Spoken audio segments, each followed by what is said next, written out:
Milagros desde la Z, cada noche de lunes a viernes y a partir de las 7, solo por la Z101, siempre pensando en ti.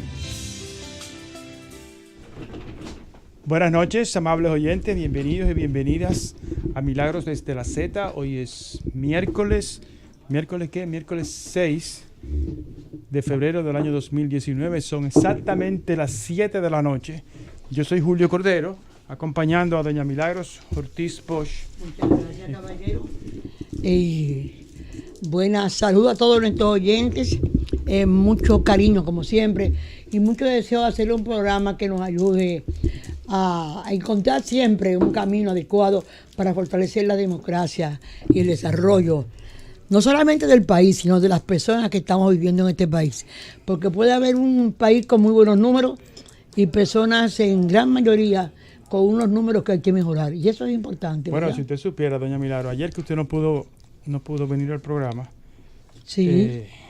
yo comenté en la parte final cómo el Listín Diario había hecho un reportaje sobre los precios de la canasta básica Sí. y cómo habían subido de precio, Sí. sobre todo en todo el año 2018, Sí. y de las explicaciones que daba el Listín Diario estaba el incremento en los precios de los combustibles en los primeros 9 meses. Cosa que tú has dicho muchas veces 2018. aquí, que los números no corresponden a esos 9 meses de alza No, que no me cuadra la cifra del Banco Central que calificó la de 0.1 de inflación. No, 1 punto y pico, menos de 2. Menos de 2. Entonces lo ratificó el Listín Diario. Sí. Así es. Mira, yo quería comentar antes de que tú entraras en temas de lo que tú eres especialista, que en estos días el doctor Leonel Fernández dijo que estaba listo para luchar contra la violencia y contra el narcotráfico en el país, que tenía muchas propuestas. Yo quisiera hacer una reflexión sobre estos aspectos. Nosotros sabemos que para que el narcotráfico se desarrolle, que es una empresa, hace también su estudio de mercado.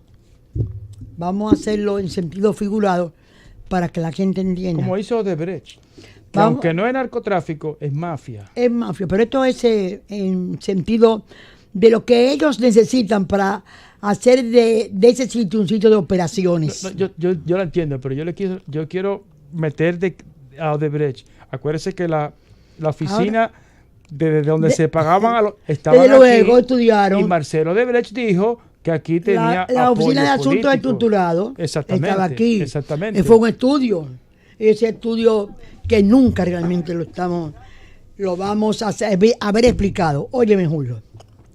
Para que se desarrolle la violencia y el narcotráfico que desata la violencia, porque la pobreza, lo que hace el narcotráfico cuando llega es desatar una cantidad de violencia, porque es parte de la estructura mental. Solamente hay que oír cómo va el juicio del Chapo Guzmán en Nueva York para no entender la capacidad de crimen que tiene que acompañar a esa empresa para desarrollarse. La capacidad de destrucción. De destrucción, de compra de conciencia.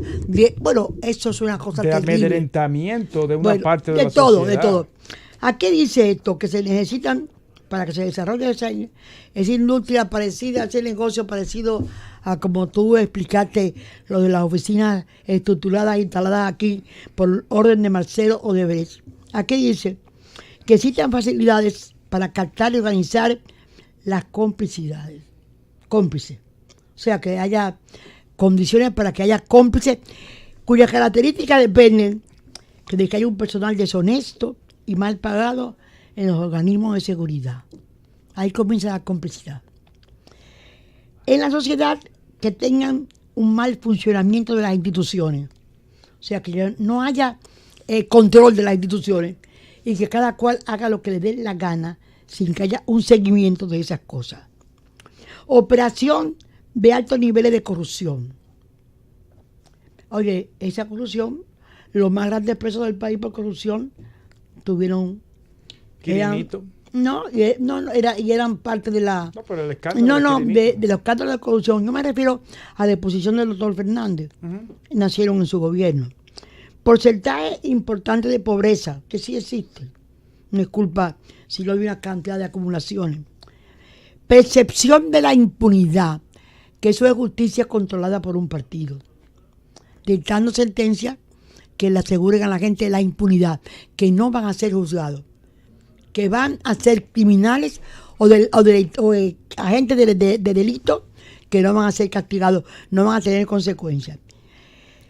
Exhibición de riqueza multiplicadora de la necesidad del dinero fácil. O sea, si todo el mundo se está haciendo rico, si aquel vecino mío que era pobre hoy es rico y no está trabajando, o se lo robó en el gobierno, o fue funcionario público y ya es rico, ese es uno de los factores que hace fácil el negocio.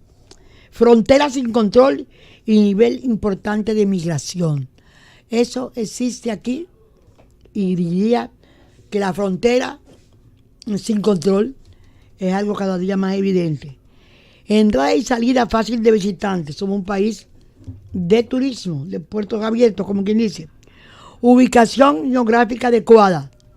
En mitad, fácil de entrada y salida para cualquier continente del mundo. Estamos en medio del Caribe, frente a los Estados Unidos y debajo del Golfo de México.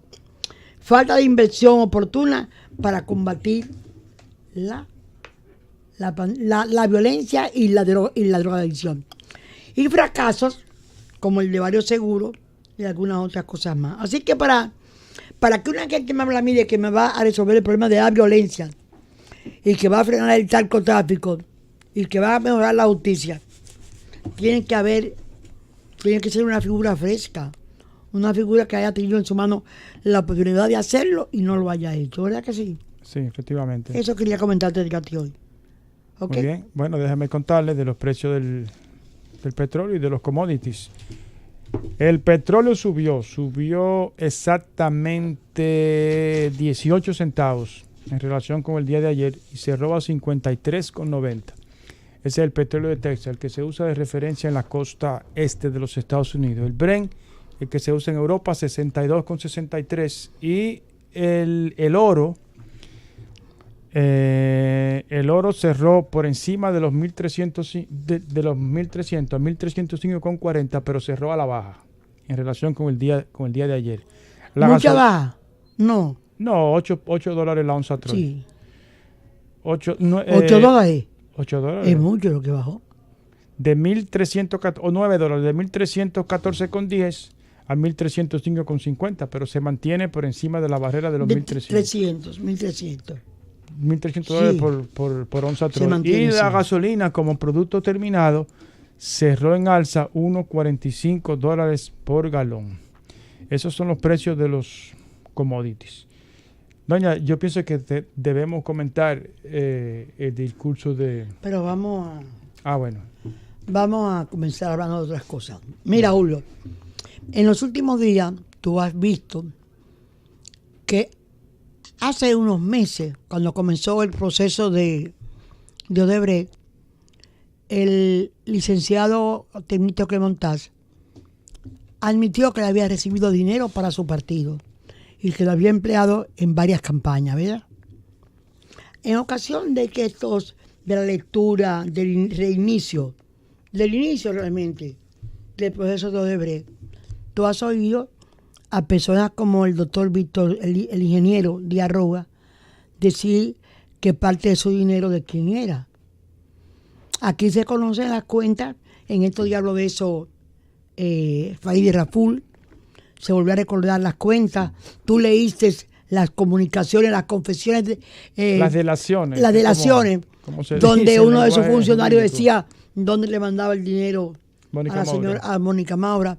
Pero además las cuentas de banco donde estaban se saben en el país. Pero ojo, doña, ¿cuánto era? La denuncia de Farideh son documentos de la Corte de Venezuela que vinieron de la Corte de Brasil. Exacto. Ella lo publicó en su cuenta de Twitter. Exacto, un documento. Ella nunca ha actuado oficiales. Igual que la primera denuncia que ella hizo, que no le ha sido contestada, según nos verificó a nosotros en estos días aquí en el programa, sí. Eran también documentos de los portales del gobierno dominicano. Sí. O sea, ahí no hay nada inventado.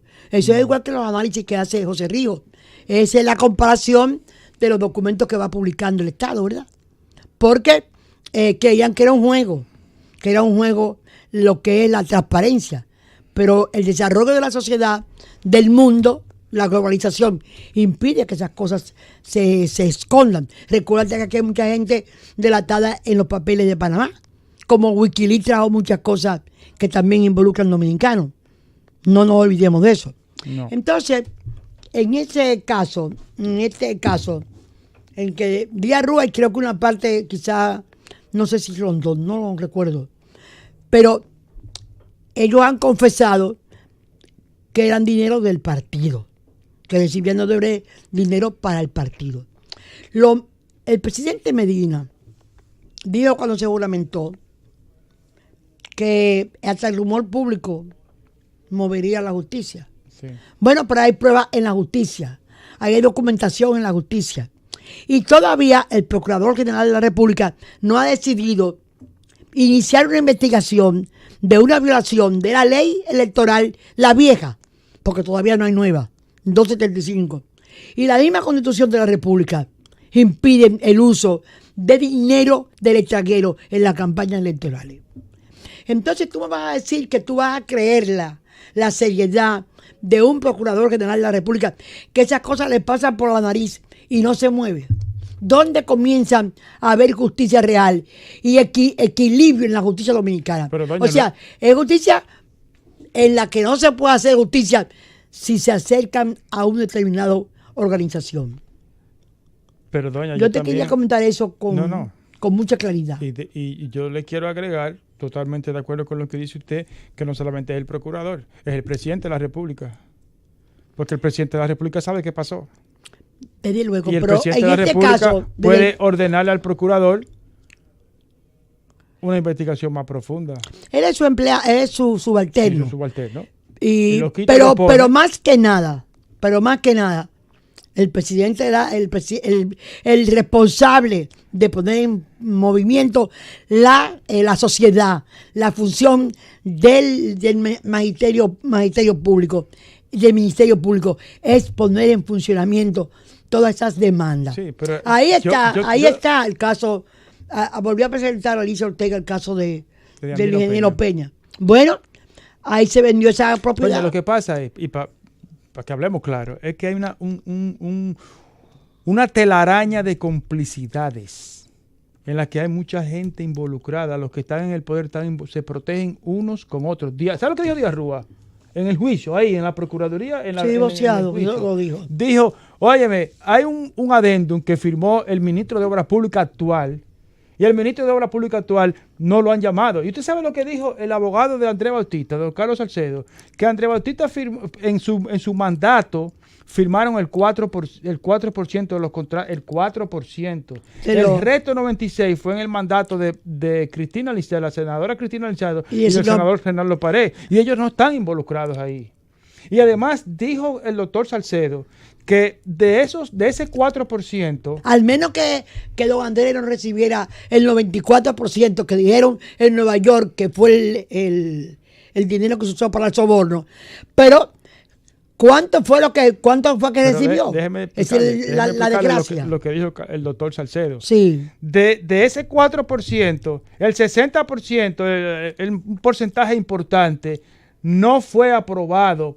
O sea, Andrés Bautista como senador no lo votó. No. Y lo mismo pasa con Chu Vázquez.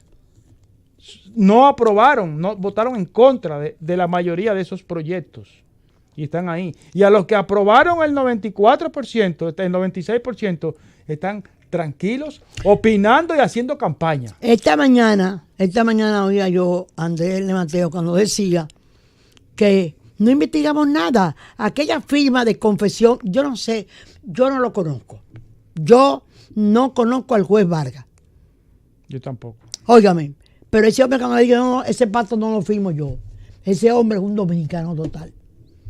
Ese pacto que se firmó de complicidad con Odebrecht, mientras se sacaba al Marco Vasconcelos por el aeropuerto, eso no tiene nombre. No, y nos lo explicó Leonardo Cutiño, periodista investigador de la revista Bella. Nos pidió disculpas. Que ese acuerdo que firmó República Dominicana y Brasil era para tapar todo. La Corte brasileña no puede enviar esos documentos. Eso fue lo que nos explicó ese periodista. Un Nos periodista llegan por lo de Perú y nos llegan por lo de Venezuela. por lo de Venezuela. Faride. Nos llega así. Y nos llega por la justicia norteamericana. Exactamente. Hacemos la pausa y venimos en breve. Exacto. Milagros desde la Z. Bueno, Julio, tú me imagino que pudiste ver, yo tuve reunión hasta las 11 de la noche, no pude ver del todo, aunque después repitieron mucho la rendición de cuentas del presidente Donald Trump, que siempre se parece mucho a la de aquí, que van a decir lo que van a hacer, pero no rinden cuenta, aunque yo creo que ya es un estado de la nación. Sí, un estado de una rendición de cuentas. Pero, no es como aquí, desde el punto de vista contable y que tienen que no, es aquello ¿por dónde van? ¿Por dónde yo voy? Aquí deberían llevar la cuenta y decir eso fue lo que hice. Y además es un discurso que está lleno de símbolos, porque tiene invitados. Ayer había un dominicano. ¿Ayer? Sí. No me di cuenta. Había un dominicano, apellido Hernández, que había estado en alguna de las batallas, alguna cosa, o salvó a alguien. Entonces, está en la prensa recogido hoy en alguna de las prensas. Entonces, esos invitados son muy importantes, son parte intrínseca del discurso. Del espectáculo. Del espectáculo, efectivamente. De la parte recuerda que Sammy Sosa ya estuvo ahí también. En el momento en que Hillary se quería presentar como candidata a senadora, o sea, tenía eso en mente y necesitaba el voto de los dominicanos en Nueva York y fue genial, le quedó muy bien. Pero a propósito, el presidente Clinton está en el país. Sí. Asistió a un evento de la inauguración de una planta de CPEN ayer en el este. Pero yo creo que anda acompañado. No sé. Pero vamos al discurso, porque sí, hay que analizarlo, sobre todo desde el punto de vista de que Estados Unidos es nuestro principal socio comercial. Y 1 millón y pico de dominicanos viven ahí. Exactamente. Y otro, y quizás algún medio millón de dominicanos vive de la remesa de los dominicanos. Bueno, y el país recibe 6.000 millones de dólares por esa vía anual. Hubo una ONG, una universidad que la cuantificó y lo puso inclusive superior a lo que recibimos por concepto de turismo. Pero vamos por partes. Mire, a mí me pareció un discurso muy bien elaborado, muy bien pensado desde la óptica de Donald Trump y muy atrayendo la gente que votó por él y que es la parte rural, los rurales, muy atractivo hacia ellos. El discurso, eso no quiere decir que no tenga su contradicción. El dominicano es un oficial de ICE, me acaban de escribir. Bueno, gracias Silvia. Entonces, me pareció desde ese punto, aunque es contradictorio en este sentido. Ya Estados Unidos, que era el principal propulsor de la apertura de los mercados y de la globalización, ya se volvió. El discurso era se volvió proteccionista. Estados Unidos se volvió proteccionista. Está en la 299, que teníamos los dominicanos aquí. Ese dominicano me acaba de decir nuestra oyente que apoya el muro. Entonces, él insiste en el muro. Él sabe que va a ser muy difícil conseguir los fondos para el muro. Sin embargo, es una manera de atraerse a esos votantes que están desperdigados. En una parte de su discurso. Al principio empezó siendo muy conciliatorio.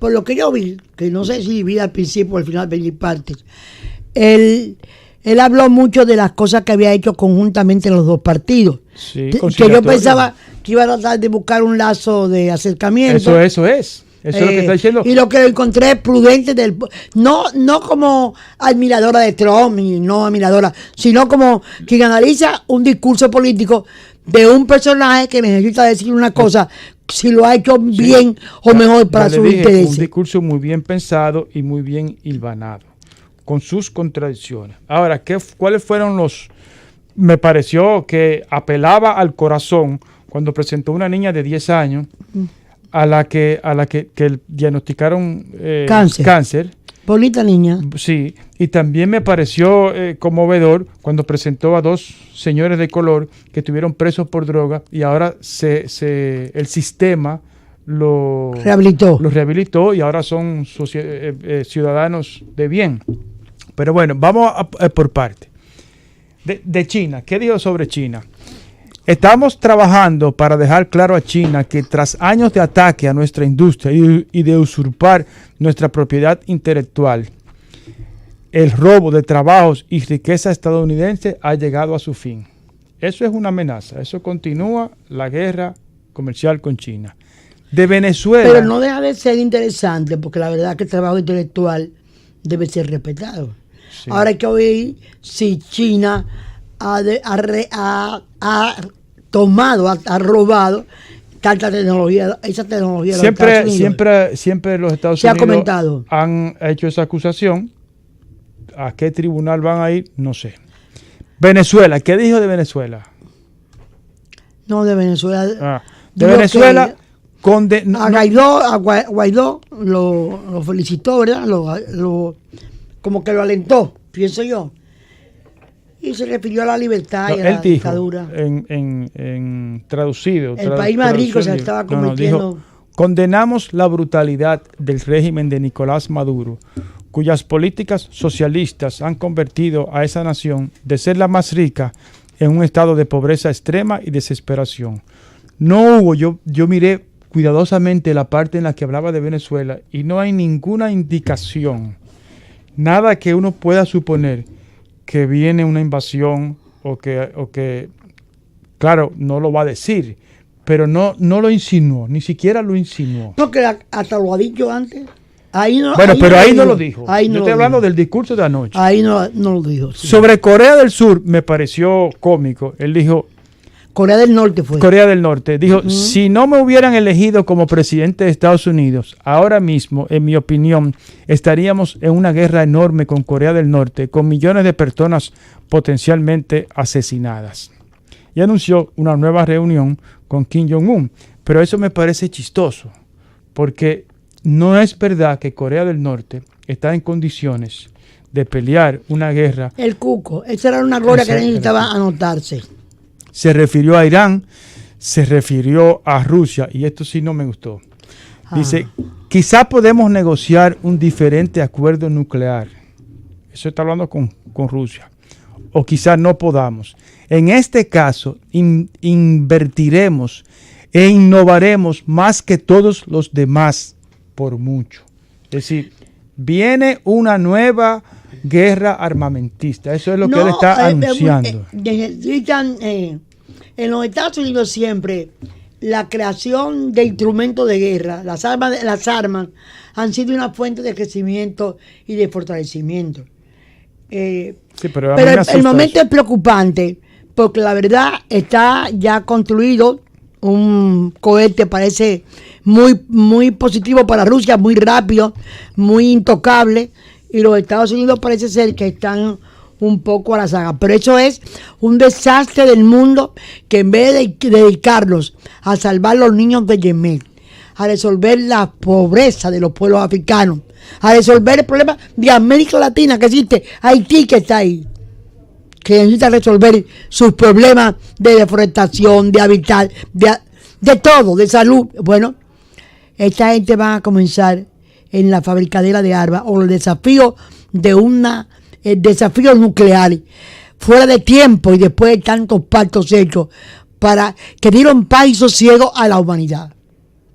Quizás el desarrollo que hemos tenido en los últimos años se debe a que se gastó menos dinero en armas que lo que se gastaba en el pasado en términos de lucha de guerra fría.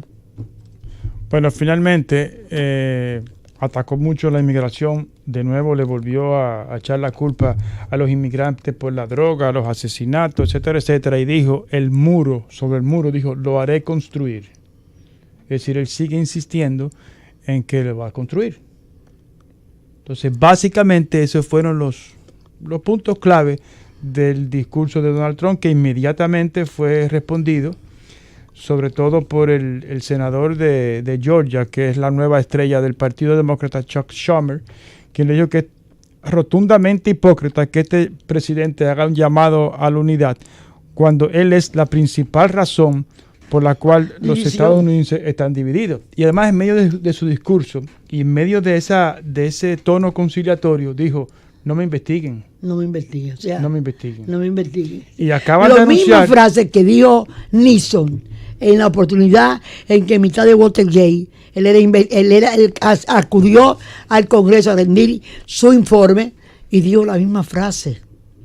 Bueno, ¿Qué cosa? Y lo investigaron y se tuvo que La ir. noticia de esta tarde es que los demócratas, o sea, el Congreso, sí va a continuar. Está esperando el informe de Mueller y sí lo va A es decir, va a seguir, va a propiciar, va a promover que se siga la investigación. Antes de cerrar este tema, un segundo, dame.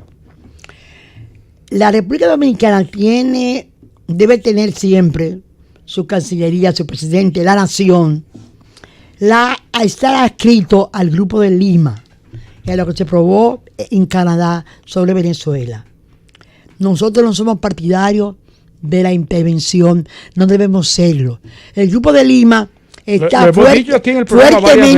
fuertemente contra Maduro, en pro de la democracia. Todos somos firmantes del Pacto por la Democracia que firmamos a través de la OEA, e inclusive alguna parte importante por las Naciones Unidas, pero la intervención armada debe ser una cosa que mantengamos la misma posición que mantienen las naciones que están adscritas al Pacto de Lima y reafirmaron en Canadá. Eso me parece que es muy importante que los dominicanos tengamos eso como una línea de mando. Muy bien, vamos a hacer la pausa. Gracias. Y venimos en breve. Milagros desde la Z. Bueno, seguimos con ustedes. De nuevo, gracias por la sintonía. Ya estamos de vuelta. Y doña, yo quisiera que continuáramos con el tema de Venezuela, que es donde el mundo tiene sus ojos en estos momentos. ¿Qué está pasando ahora mismo? Ya está llegando la ayuda humanitaria Cúcuta. Sí, a Cúcuta en Colombia, y ya empezaron a hacer la logística para el traspaso de esa ayuda humanitaria. Pero ¿qué pasó? Solamente hay un puente enorme que no ha sido inaugurado, pero es el puente que une a Cúcuta con Venezuela. Pues el presidente Maduro parqueó largo a largo 3 furgones en cada uno de los carriles y le metió tanques de guerra detrás de esos furgones, y por ahí no hay forma de que pase la ayuda humanitaria. Usted sabe lo que es atentar contra la ayuda sabiendo que el pueblo se está muriendo de hambre y de medicina, que no hay medicinas. Dicen que la gente que tiene problemas en el hígado, que tiene cirrosis hepática, que hay que darle diálisis sistemáticamente, están sin diálisis. Bueno, es un estado fallido, desafortunadamente. Y el Pero a mí no me gobierno... asombra eso. Yo Pero- siempre pensé que eso era lo que él iba a hacer. Ahora, eso le crea mucho problema con los enfermos, con los familiares. Le aumenta porque está ahí la medicina. ¿Tú entiendes? Sí. Y- El presidente Guaidó, sí. el otro presidente, son 2 presidentes y un estado fallido, ha ordenado a los militares que dejen pasar la ayuda humanitaria. Entonces vamos a ver a quién le hacen caso. Me imagino que por el momento le harán caso a Maduro, pero quizá pudiera ser un detonante. Querido, no nos confundamos. Dada la necesidad de medicinas y alimentación Sí. que hay en Venezuela, esas donaciones, esa ayuda humanitaria en la frontera de Venezuela va a causar una conmoción terrible dentro de Venezuela. Yo no he visto, desde el punto de vista de los pasos que se han ido dando, una estrategia más bien realizada paso a paso. Sí, sí. Vamos a Una comenzar. estrategia bien realizada de la oposición a Maduro. Vamos a recomenzar. Primero, reconocimiento total de todo el que está apoyando a Guaidó, todos esos pueblos reconocieron. Van 40 naciones ya. Pero vamos, no hay ninguno reconocido. Vamos a comenzar ya. Sí. La elección mayoritaria de esa Asamblea Nacional fue reconocida por el mundo. Los 4 o 3 indígenas o gente de la Guaira que no permitieron que se juramentaran como legisladores, fue un escándalo mundial. Cuando Maduro iba a hacer la asamblea constituyente, la hizo fuera de fecha, cambiaron la fecha. Inclusive, esa asamblea constituyente, que ya se declaró viciada, es la que convoca las elecciones. Mira, es la constituyente la que quiere sustituir la Asamblea Nacional.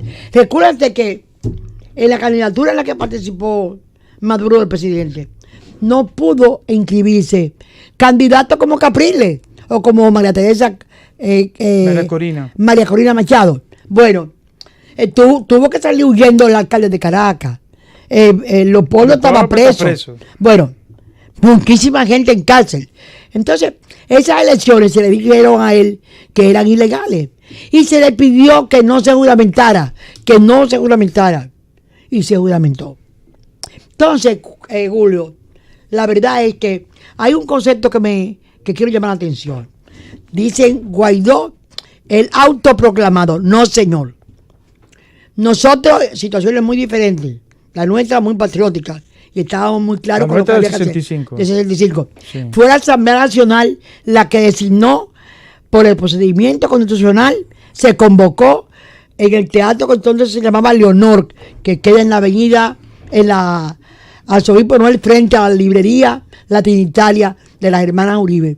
Óyeme, Julio, y seguramente, presidente, lo que hizo Juan Guaidó, fue ser proclamado presidente de esa asamblea, y por lo tanto a él le correspondía la sucesión de una presidencia que estaba ilegalmente sin elección.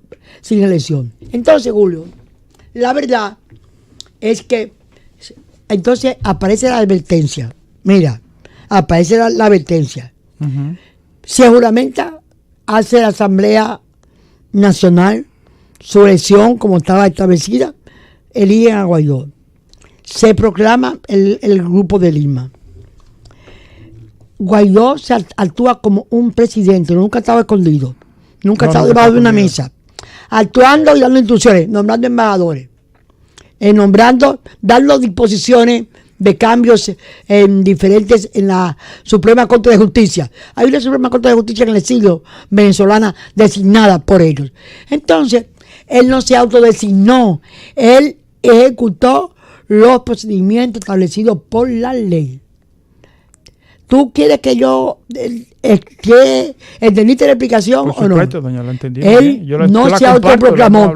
Él actuó por los procedimientos establecidos. ¿Estamos de acuerdo con eso? Mire, este fin de semana el New York Times acompañó a Guaidó por todo Caracas y vio, o sea, el New York Times lo cuenta. La reacción no, vio cómo se planificaba la distribución de esa ayuda humanitaria. Sí. Es decir, eso ya está planificado, todo. Tiene una estrategia y tiene un plan. Sí, un plan, todo. Entonces, aparte de eso, hoy se anuncia una visita para el día 13 de febrero del presidente colombiano Iván Duque al presidente Donald Trump. Y el motivo de la visita, ya lo ha dicho la Casa Blanca, es para tratar exclusivamente el tema de Venezuela. El presidente Duque ha dicho y ha reiterado que Colombia no va a apoyar una intervención militar. La política toda la están haciendo. La política la estamos haciendo todos.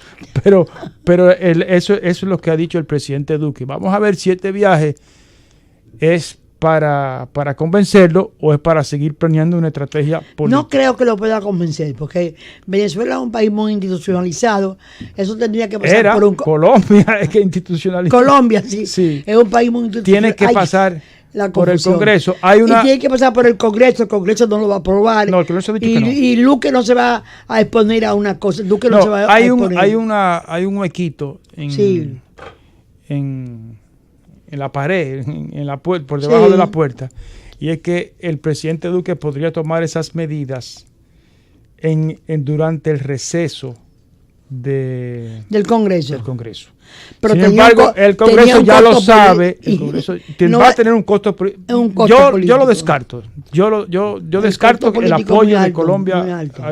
Sí. Y además sería él desprenderse del pacto, aislarse del Acuerdo de Lima. Sí. El expresidente Mujica acaba de decir algo hoy mismo. Lo acabo de ver. Serio, que dijo, bueno, si los norteamericanos quieren invadir, lo van a invadir por encima de la cabeza de todo el mundo. Lo que queremos evitar es la guerra. Él está, de que debo darme cuenta, o debemos notar, que el movimiento de Uruguay y de México, y ahora la declaración del Papa, que si se lo piden a dos partes participa, aunque el Papa no puede participar solo, porque Maduro lo engaña. Maduro con el pajarito hizo con él, fue desconsiderado con el Papa, que lo usó, en cuanto a que lo usó. Pero yo pienso que hay razón en lo que dice Mujica.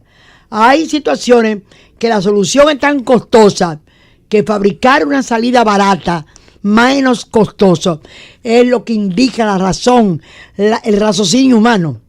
Entonces yo pienso que hay escrito también la gente de Guaidó un procedimiento en qué tiempo eran las elecciones, que en el tiempo que necesitan para cambiar la figura electoral, revisar el padrón, reconstruirlo. Yo creo que están pidiendo un año, creo que es mucho tiempo, que 6 meses son suficientes. En Venezuela hay una experiencia muy positiva electoral. Es uno de los países que tuvo una democracia. Nunca hubo lío en Venezuela antes por procesos electorales. No. Y ni siquiera con Maduro lo hubo. A pesar de que los técnicos venezolanos fueron los que hicieron el fraude aquí. Sí. Son venezolanos. Eran venezolanos, no sé. Eran tan sí, venían a eso. yo me sé los nombres de todos. Bueno, hacemos una pausa y regresamos en breve. Una pausa. Milagros desde la Z. Ya estamos de regreso. Doña Milagro, en la mañana de hoy, la justicia brasileña condenó al presidente Lula a 12 años de prisión por un nuevo caso de corrupción. 12 años y 11 meses de cárcel por los delitos de corrupción y lavado de dinero, informó la justicia brasileña. Me da pena. Yo leí la biografía de Lula cuando estaba surgiendo como un candidato. Una biografía conmovedora, porque hay que ver su familia, él, cómo se fueron formando sus hermanos. Creo que ni siquiera es bachiller. La lucha por el poder, por la pobreza. Aquel obrero, su mismo matrimonio, cómo fue surgiendo. El liderazgo, lo que representó él para América y el mundo, ¿verdad? Y duele. Como duele muchísimo lo que ha pasado con el Farabundo Martí, que ha quedado con 12 puntos, y con el presidente que tuvieron que negociar. No era un hombre del Farabundo Martí, perseguido por robo, acosado por robo, a punto de ser deportado. Realmente, Julio, yo pienso que muchas de las cosas, que la derechización también se debe a que, te quiero hablar casi con sentimiento. Yo pienso que mucha gente que estaba muy conformada en la historia de la lucha de clases. Incluso el PLD se formó a través del estudio y los ciclos de estudio de la lucha de clases. La lucha de clases creó una visión de que no era necesario la democracia como instrumento. Era la dictadura del proletariado, o la dictadura de unos cuantos. No le pongamos ese nombre porque no se vivió eso en Brasil. La dictadura, o que se podía ejercer una fuerza, había que ejercerla en contra de otro sector. Pero ¿qué pasa? Que las ideas de Marx y de Lenin y de los grandes pensadores del marxismo, incluso los Trotsky, los Bakunin, todo ese tipo de gente, todo ese tipo de ideólogos, forjaron un pensamiento de esa fortaleza de un grupo, de una minoría sobre una mayoría. Y eso se quedó impregnado. Y además, que el perder el poder por votos, por la voluntad de los otros, no estaba digerido intelectualmente como un concepto profundo de quienes alcanzaban el poder por esa vía. Y entonces, constituirse en fuerzas que iban a usar la permanencia en el poder por cualquier vía, los llevó a abrirse paso por la corrupción. ¿Eran ellos solamente los corruptos? No. Todos esos gobiernos conservadores y de militares eran corruptos. Es un caso como aquí. La impunidad y la facilidad para hacerse de dinero es tan visible que se llega a constituir en una cosa normal. No se ven la diferencia. Ahí es donde se olvidan los valores morales. Los valores morales. Al fin y al cabo, cuando se cae el muro de Berlín, lo que tú encuentras en el otro Berlín es pobreza. Sí. Y eso que esa parte de Alemania era la espada bonita, el espejo lindo del socialismo real. Uh-huh. Entonces, la verdad es que ese pensamiento de que una minoría puede controlar una minoría estaba traspasado desde hacía más de un siglo, 2 siglos, 3 siglos, 2 siglos, por lo que fue la Revolución Francesa. Y estaba sembrada la libertad, la igualdad, que ha sido desgarrador conseguirla, porque todavía no hay desigualdad, no hay igualdad, donde hay privilegios, donde no tenemos la igualdad de oportunidades, donde no tenemos la capacidad de elegir lo que queremos, sino que la vida nos impone cómo tenemos que vivir. Entonces, Julio, mi impresión es que nos están faltando, pensadores nuevos hay. Los hay, por ejemplo, Joan Noski, lo es en cuanto a la palabra, al lenguaje, al uso de la confusión de la mente. Pero a los teóricos nuevos ha sido muy difícil introducir la palabra libertad, la palabra escoger, la palabra minoría y la palabra mayoría en su justa dimensión. Porque yo te estoy diciendo lo que puede haber pasado en Nicaragua, en Venezuela, no sé hasta dónde, en Ecuador. Creo que se confunde mucho cuando se habla del gobernante de Bolivia, Evo Morales. Evo Morales, como si fuera igual que los otros. En Bolivia hay avances de igualdad que no ha habido en otros sitios. Pero también se quiere quedar por el poder, por el cuarto poder, después de un plebiscito en que dicen que no. Entonces, yo quisiera que el mundo, la humanidad, llegara a refrescar sus ideas y a saber que no es que la libertad es una cosa en el aire, es que está acompañada ahora de la tecnología, de los números, de la verificación, de la consulta, del saberlo todo, porque la educación no se quedó allá, porque el conocimiento no se quedó allá, y porque el mundo siguió siendo y queriendo ser libre e igual en oportunidades, porque no es verdad que existe la igualdad total. Pero fíjese una cosa, yo creo que esos presidentes que usted mencionó, fíjese que le toca ser presidente en una época muy cambiante. El otro día ya oía una educadora dominicana que hablaba de que ya no son millennials, hay millennials, post-millennial, y ahora generación, no sé cómo se llama, índigo. Es decir, y cada generación piensa diferente. Entonces es una generación que nació, como usted dice, con la tecnología, que cree en la libertad. ¿Y por qué tiene que haber un presidente que dure para toda la vida cuando es en democracia? ¿Por qué tiene que haber un Daniel Ortega, un Maduro, un Evo Morales? No hay más nadie. Pero el problema no es... pero son sociedades el problema es mucho más demandantes. Que la forma de duración.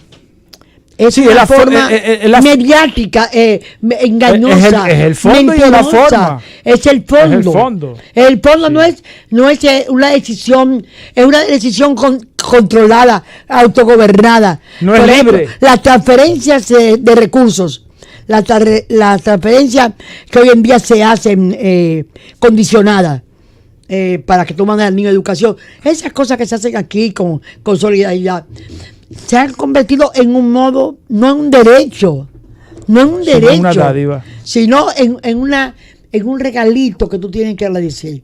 Entonces, hay una gran contradicción entre el mundo que avanza lleno de libertades y lleno de conocimiento y tecnología, y ese mundo disparejo en que nos encontramos nosotros, Julio. Y entonces, ahí vuelvo yo a decirte, ¿en qué trampa no cayeron los Lula, los Daniel Ortega, los Maduro? Que no fuera parecida, aunque con diferente valoración, que los dictadores militares, que los golpistas latinoamericanos, que son todavía y andan vivos por los continentes moviéndose con tranquilidad. Óyeme, mi querido, yo creo que al mundo le hace una reflexión profunda de lo que es vivir en un mundo en el que todo el mundo puede ser igual, debe tener las mismas oportunidades y además que quiere comer, que quiere pensar y quiere elegir en libertad, no bajo control. No es cierto que una minoría puede controlar la mayoría si no es bajo la corrupción, la imposición, el control de los poderes y el engaño sistemático. Y eso es... Hay que hacer una... No hay que hacer ninguna pausa. Ya estamos en la parte final. En la parte, hay que hacer una pausa de cambiar el tema. De que agotamos el tema. Sí. Que lo agotamos, pero que es fascinante. Porque realmente esa situación que usted describe nos afecta a todos. Desde el punto de vista... Una vez yo me atreví a decir, doña, que no había un país más parecido que Venezuela que la República Dominicana. Obviamente, aquí no estamos pasando el hambre, aquí no estamos pasando las necesidades que tiene Venezuela, pero en términos de control, del control de las instituciones públicas, aquí estamos igual. Acuérdese de las 37 sentencias del Tribunal Superior Electoral, acuérdese de los archivos de corrupción de los funcionarios que son gobierno, acuérdese de los programas y de las denuncias que hacen todos los lunes y todos los sábados Nuria Piera y Olicia Ortega, y ninguno de esos ha sido llevado a la justicia. Bueno, y a propósito de Nuria Piera, mañana su programa cumple 32 años. Estamos de cumpleaños. Sí, 32 años tiene Nuria ya. Oye, me cae una sorpresa. De buena calidad. Una sorpresa. Aquí hay una carta de la Cámara de Cuentas de la República. Y avisa que tiene un trabajo con el BID, que viene desarrollando el proyecto mejorando el acceso a la información y uso de los productos de fiscalización gubernamental vía América Latina y el Caribe. Mucha falta que le hace a la Cámara de Cuentas. Pero déjame hacer este comentario, porque tú vas a quedarte un poco. Yo acepto el desafío. Yo voy a ir con José Rijo a ese seminario a hacer la pregunta que hay que hacer. Dice aquí: la Cámara de Cuentas, convencida de que los productos de fiscalización que generamos, ¿cuáles? Que generamos en el desarrollo de nuestra misión institucional, pueden tener un impacto positivo en la vida de las personas. Queremos invitarles a participar en la primera prueba de lecturabilidad del informe al Congreso. Ese informe que lo que hacen es aprobar todo lo que el Congreso dice, para que sea usted quien nos cuente qué tan fácil y qué cuán difícil le resulta comprender y apropiarse de las ideas expresadas. Mire, caballero, nosotros año por año, José Rigo, hace un trabajo sobre esto. Y la verdad es que nosotros no encontramos por dónde aparece, por dónde entender la lectura factible al informe que de la ejecución presupuestaria del año anterior hace la Cámara de Cuentas. Pero yo voy a ir. Vamos, voy a ir. Yo también estoy invitado. Voy a ir. Vamos. Voy a ir. Mañana yo respondo. Y voy a ir con el último informe en la mano. Sí, sí. Y ojalá que Pero de todas maneras ojalá que me dejaran transmitir esto. lo que yo Ok. entiendo, doña Milagro, es que la Cámara de Cuentas lo que quiere tener, quiere invitarle, quiere que usted nos cuente qué tan fácil o qué tan difícil le resulta comprender y apropiarse de las ideas expresadas. Exacto. El problema es, quizás lo entendamos y quizás lo comprendamos, pero lo que queremos es que esté todo ahí. Porque eso es lo que es una verdadera transparencia. Mira, de Julio. todas maneras, me parece positivo, un paso de avance. Julio, es un intento. Es un Eso intento. es bueno. Ahora, Julio, la conquista del poder político es el propósito y la razón de ser de los partidos y las organizaciones políticas, ¿verdad? El sistema democrático ha creado los sistemas electorales para verificar esa voluntad popular. Eso es lo que hace una Junta Central Electoral. Verificar la fuerza, la energía acumulada de expresarla por la voluntad de los ciudadanos en cuanto a las propuestas de ese partido. Entonces, eso es, y la obligación de quienes dirigen partidos políticos es, entonces, y que es una campaña, que es un partido político, es una entidad que se dedica a crear, a través de un pensamiento, de una idea, una visión de gobierno que suma las voluntades populares, las voluntades sociales. La voluntad social es la que hace la fuerza. Tú tienes una fuerza, una voluntad popular muy crecida de millones, tú tienes una fuerza de millones. Tú tienes una voluntad popular de 10.000 gentes, tú tienes una voluntad popular pequeñita. Tienes una fuerza bajita o mediana o en crecimiento. Entonces, aquí en el sistema político se ha creado la idea de esperar que lo apoye la fuerza del otro. O sea, no su propia fuerza. Un partido solamente ala o llama la atención a otra fuerza en la medida en que tiene su propia fuerza. El partido que no se dedica a crear su propia fuerza, le va a ser muy difícil obtener más aliados, más personas que lo acompañen en ese tránsito.